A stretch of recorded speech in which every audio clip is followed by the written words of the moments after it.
សួស្តីអ្នកទាំងអស់គ្នានៅភាសាតារីឡៃណារូបចម្លាក់នេះផ្ទុកក្នុងsocial media ដើម្បីបងប្អូន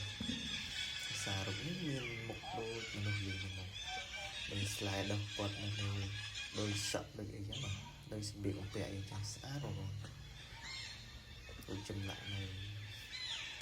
ប្រាសាទតារីឡៃបង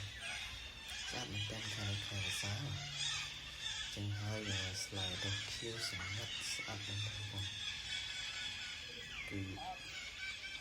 ទស្សនាហើយគឺមិនចង់ទៅណាហើយគឺជក់ចិត្តទៅដល់ស្អាតមែនទែន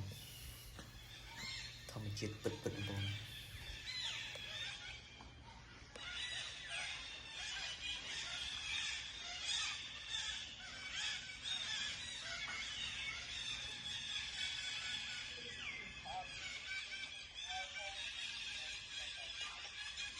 គឺស្ងាត់បងប្អូននៅប្រាសាទតារីឡៃនេះអត់ពេចអីដួលមក